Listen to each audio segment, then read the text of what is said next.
आप कभी भी किसी भी ध्यान की अवस्था के बारे में जब बात करते हैं या किसी भी सम्मोहन की अवस्था के बारे में बात करते हैं, तो कहीं न कहीं अधिकतर अधिकतर अवस्थाओं में ऐसा बोला जाता है कि अपने श्वास पर ध्यान दें, अपने श्वास को देखें, आता हुआ और जाता हुआ। ये अक्सर बोला जाता है। इसके बोलने का कारण क्या है? पहले हमने ये समझना है और ऐसा बोलने से होता क्या है? इसको हमने थोड़ा-सा जानना है, क्योंकि इस विधि का प्रयोग हम स्वयं हिप्नोसिस में जाने के लिए किस प्रकार करते हैं, उसके बारे में अभी चर्चा करेंगे। जब हमारा चलता है, साँस जीवन का आधार होता है। जब हम साँस लेते हैं, तो ये तो पक्का है कि हम जिंदा हैं, यानी कि जीवन शक्ति साँस से जुड़ी हुई है। साँस चलता रहता है, जीवन शक्ति आती रहती है।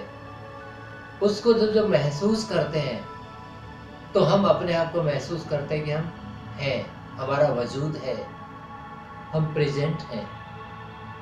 और जीवन तो वर्तमान में ही होता है।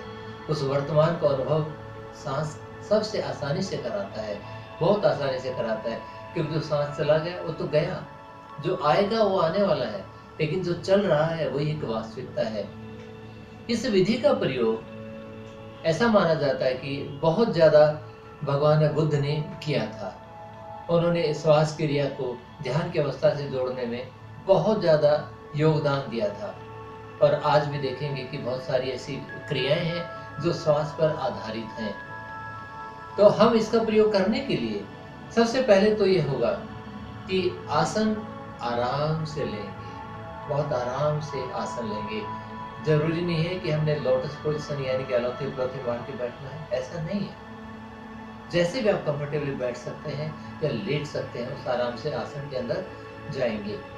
और इसको दो प्रकार से शुरू किया जा सकता है। पहला तो ये कि हम आंखें खुली रखकर किसी चीज पर ध्यान दें थोड़ी देर, और अपने सांस पर भी ध्यान दें। ऐसा किया जा सकता है, प्रक्रिया थोड़ी तेज हो जाती है, लेकिन ये जरूरी नहीं है।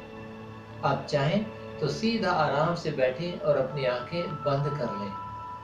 आंखें बंद कर अपना ध्यान, अपनी चेतना जो है उसको आप अपने श्वास क्रिया के साथ महसूस करें, आता हुआ और जाता हुआ। सांस जैसे चल रहा है उसको वैसा चलता हुआ महसूस करें।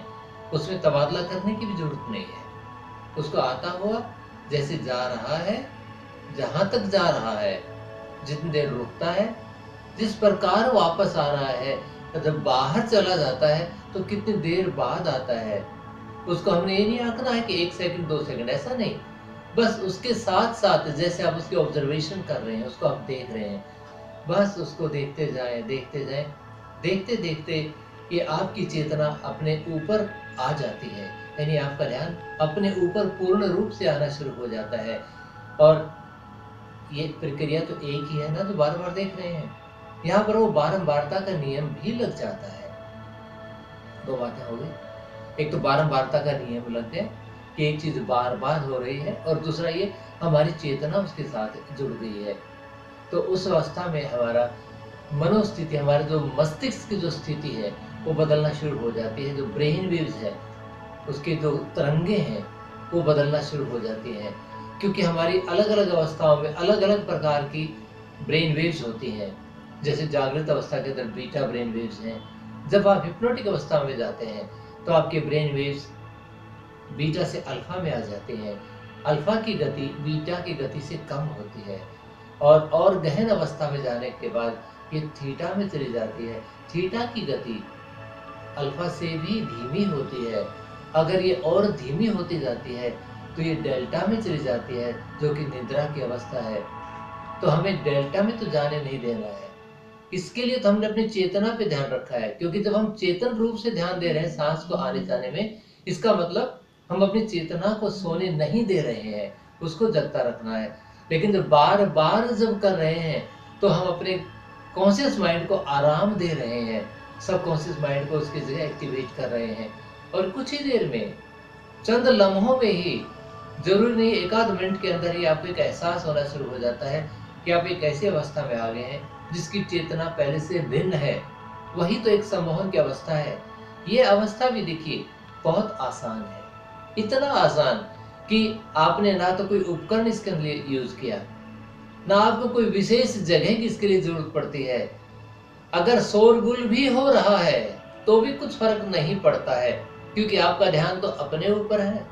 जहां ध्यान होता है तो वहीं आपका पूर्ण केंद्र होने की वजह से दूसरी चीजों के ऊपर विघ्न खत्म हो जाता है, कोई भी चीज आपको विघ्न नहीं डालती है।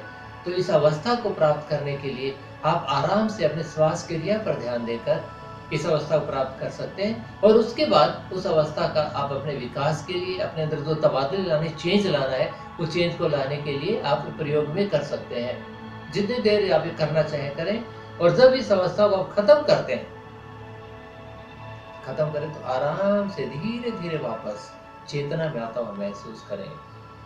अपने आप को पूरा स्ट्रेच करें, पूरा स्ट्रेच करें, पूर्ण रूप से स्ट्रेच करते हैं तो हमारी चेतना वापस हमारे शरीर में आती है, और हम अपने आप को फिर महसूस करते हैं बिल्कुल नॉर्मल जैसे थे, और एक आनंद की स्थिति हमारे मन में बनी रहती है।